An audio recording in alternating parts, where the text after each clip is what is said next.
There is a Caterpillar engine block sitting in a Texas truck stop right now with a faded yellow paint job and a story nobody tells you. It is a Cat C15, pulled from an on-highway truck, and it was one of the last big-bore diesel engines Caterpillar ever built for the open road. The owner kept the hood up so people could look. Drivers walk past it the way you walk past a gravestone, because that engine represents a feature Caterpillar was building, a feature operators loved, and a feature the company was forced to kill. The simple version of the story is wrong. The version your buddy told you at the parts counter is wrong. The real version is angrier, and it starts with a single number set by a federal agency. Let me show you the engine first. Picture the Cat C15 on a stand. The inline 6-cylinder block, the big turbocharger, the bright yellow valve cover with the black Caterpillar wordmark. For years, that engine ran on a strategy Caterpillar called ACERT, spelled ACERT, which stood for Advanced Combustion Emissions Reduction Technology. The whole point of ACERT was a promise. Caterpillar told its customers it would clean up the exhaust using clever combustion and a small amount of exhaust gas recirculation, known as EGR, instead of dumping a fluid tank and a catalyst box onto the truck. Competitors went a different direction. Cummins and Detroit Diesel and the European makers leaned hard into something called selective catalytic reduction, spelled SCR, which sprays a urea fluid into the exhaust to break down pollution. Caterpillar refused. That refusal is the feature. That refusal is what got killed. Here's the number that did the killing. The Environmental Protection Agency, the EPA, set a heavy-duty diesel standard that took full effect in the year 2010. The limit on oxides of nitrogen, the pollutant engineers call NOx, dropped to 0.2 of a gram per brake horsepower hour. 0.2 of a gram. To meet that, on a big-bore truck engine, you essentially had to spray urea and run SCR, or you had to pile so much exhaust gas recirculation onto the engine that you cooked your own fuel economy and reliability. Caterpillar had spent years telling fleets that SCR was a hassle, that the urea infrastructure did not exist yet, that asking a trucker to fill a second tank was a step backward. The company even signed a cooperation deal with Navistar to build engines that avoided urea entirely. Then, the math caught up with them. If you want to know what the regulators forced Caterpillar to take away, subscribe to Quisoup. If you are watching on your TV, find Quisoup and hit subscribe there. Now here is the part that makes the parts counter version wrong. People say Caterpillar simply could not build a clean engine. That is not what happened. Caterpillar could build an engine that ran great. It just could not build one that hit 0.2 of a gram of NOx without adopting the exact technology its marketing department had spent a decade trashing. So, the company did something almost no one remembers.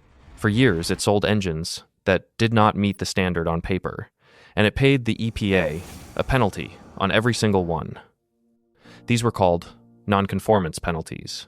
Caterpillar wrote a check to the federal government for each engine that ran dirtier than the rule allowed, and it kept selling them because the customers wanted them. Read that twice. A great American manufacturer was paying the government to keep building the product its customers preferred, because the rule had moved faster than the company was willing to follow. The bridge engines came next. Caterpillar built what it called bridge engines, the C13 and the C15 tuned to squeak through the early part of the regulation, still leaning on combustion tricks and recirculated exhaust instead of urea. They ran hot. Some of them ran rough. Owners who bought them in the 2007 to 2009 window will tell you about regeneration cycles, about day rates, about the engine choking itself, trying to stay legal. The feature Caterpillar promised, a clean truck engine with no second fluid tank, was dying in real time on the highway. The drivers felt it before the executives admitted it. It got worse than rough running.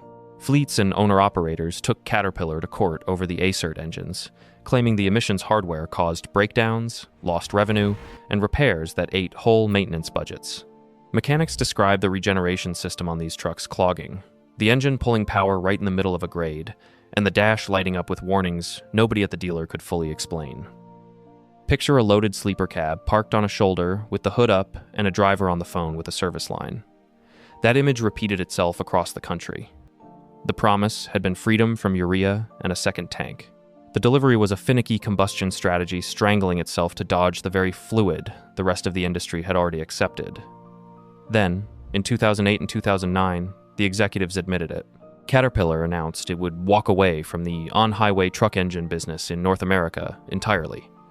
By 2010, the last big-bore Caterpillar truck engines rolled off the line.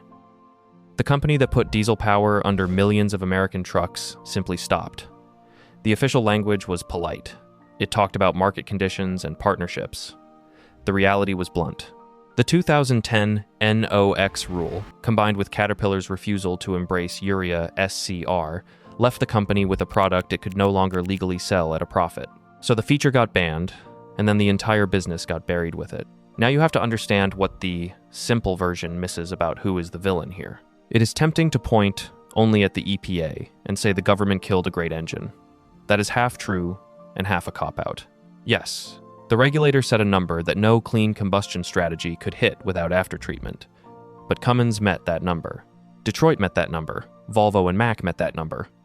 They adopted SCR, swallowed their pride, engineered the urea systems, and kept building truck engines for the next 15 years. Caterpillar had the engineering talent to do the same thing. The leadership chose not to. They had bet the marketing of an entire engine line on never touching urea, and when the bet went bad, they would rather exit a 100-year-old business than admit the competitors had picked the right technology. That is the deeper truth, and it is the one that should make you angry. This was not only a regulatory murder. It was a self-inflicted wound dressed up as a regulatory murder.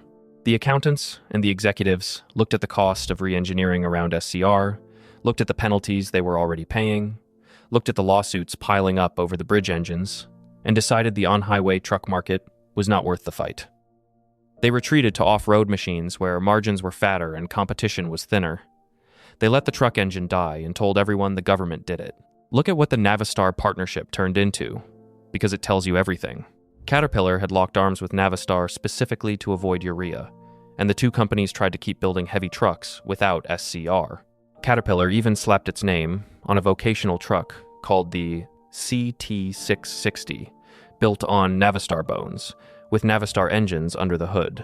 That truck and that whole no urea alliance collapsed within a few years, because the engines underneath it could not pass the federal NOx test, honestly. So the proud yellow nameplate ended up riding on a borrowed chassis with a borrowed engine that the government would not certify. The company that once built the best diesel on the road was reduced to a sticker on someone else's failing truck. Quick break before we get into what happened next. If you have been on this channel for a while, watching how emissions rules reshaped these engines, there is a way to make sure you do not miss what is coming. Join the operator tier for $4.99 a month. You get badges that mark you as a working professional in the comments section, custom emoji to call out the corporate decisions that killed Cat, and you get every video 24 hours before the rest of the internet. To join, open your phone and search Quisoup membership, or go to the channel page and tap join. Join the operators and engineers who are paying attention. Now back to it. Here is what happened next, and it is where the banned feature comes back to haunt the machines you still see on a job site today. The same regulatory pressure that ended the truck engine rolled straight into off-road equipment. The standard there is called Tier 4, spelled Tier 4. And the final stage took hold on big construction engines starting in the year 2014, Tier 4. Final demanded another deep cut in NOx and an enormous cut in soot. To hit it, Caterpillar finally surrendered to the exact hardware it had spent years avoiding.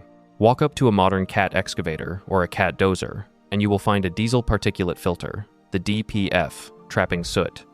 You will find selective catalytic reduction, the SCR, on the larger machines. You will find a separate tank of diesel exhaust fluid, the DEF, that yellow-capped tank operators have to keep filled. And you will find forced regeneration, where the machine burns off trapped soot on its own schedule, sometimes parking productivity to do it. So the feature operators actually wanted was never a gadget. The feature was simplicity. The feature was a mechanical diesel that made big power, took abuse, and did not need a chemistry set bolted to the frame. That is what got banned. Not by one rule, but by a stack of rules that made the simple, powerful, mechanically governed diesel illegal to sell new.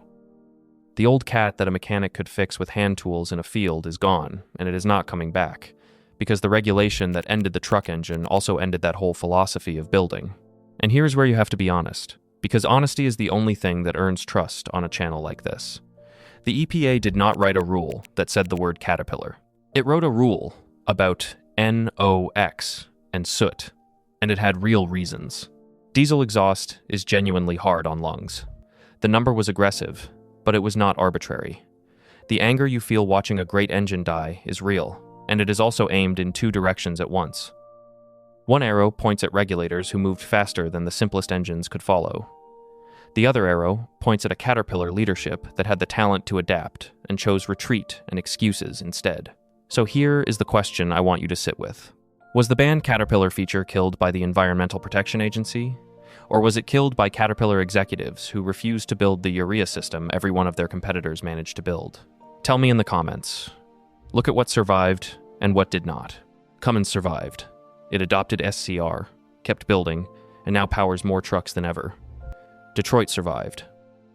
Volvo survived and built a reputation on comfortable, compliant, reliable machines.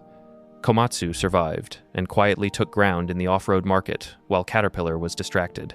Liebherr, family-owned and stubborn, engineered its way through every emissions tier without abandoning a single product line.